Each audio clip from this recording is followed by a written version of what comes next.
নমস্কার। আজকে লেসনে আমরা শিখব বয়স্ক মানুষদের জন্য কিছু যোগাসন।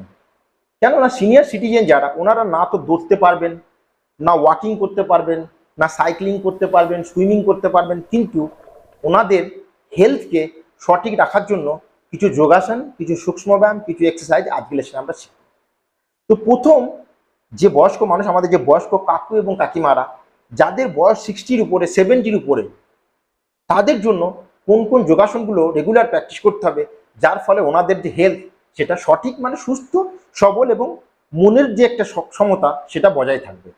এর জন্য প্রথম আপনাকে রেগুলার সূক্ষ্ম ব্যায়াম। সূক্ষ্ম ব্যায়াম মানে হচ্ছে সমস্ত জয়েন্টকে রোটেট করব। সমস্ত জয়েন্টকে রোটেট করার ফলে কি হবে, সেই জয়েন্টের মধ্যে ব্লাড ফ্লোটা সঠিক হবে। তো সেই জয়েন্ট ধীরে ধীরে শক্তিশালী এবং মজবুত হতে শুরু করবে। এর ফলে আপনার যে উঠতে বসতে চলতে অসুবিধা হচ্ছিল সেগুলো ধীরে ধীরে ধীরে ধীরে চলে যাবে। তো প্রথমে হচ্ছে সূক্ষ্ম ব্যায়াম। এর জন্য আপনাকে এই যে হাত এইভাবে স্ট্রেট করে এখানে রাখতে হবে।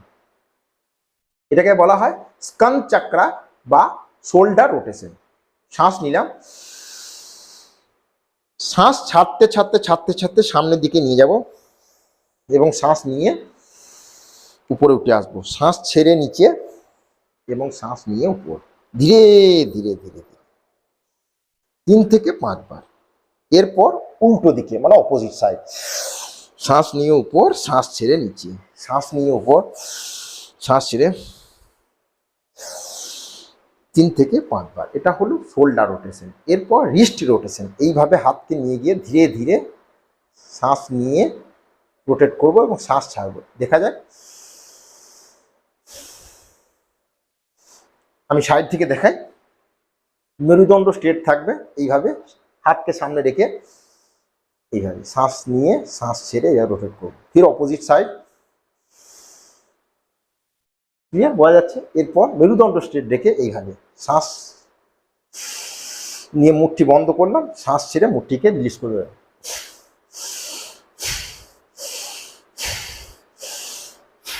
3 থেকে 5 বার, প্রত্যেক আঙুলের জয়েন্টকে সুস্থ রাখার জন্য। ক্লিয়ার? এরপর আপনার নেক রোটেশন। শ্বাস নিলাম, শ্বাস ছেড়ে গর্দানকে নিচে, শ্বাস নিতে নিতে উপর এবং শ্বাস ছাড়তে ছাড়তে নিচে, শ্বাস নিয়ে উপর এবং শ্বাস ছেড়ে নিচে। 3 থেকে 5 বার। শ্বাস নিয়ে উপর, শ্বাস ছেড়ে নিচে। এখন অপোজিট সাইড, শ্বাস নিয়ে উপর, শ্বাস ছেড়ে নিচে। প্রত্যেক জয়েন্টকে রোজ সকালে আমরা দৌড়ানো, সুইমিং করা, সাইক্লিং করা, জগিং করার এইসবের কোনো প্রয়োজন নেই।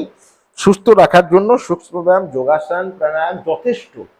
60-র পর 70-র পর রেগুলার যদি আপনি আধা ঘন্টা মানে 30-30 মিনিট আপনার সূক্ষ্ম ব্যায়াম এবং যে প্রাণায়াম রয়েছে এগুলো প্র্যাকটিস করেন, তাহলে আপনার শরীরকে সুস্থ রাখা যথেষ্ট।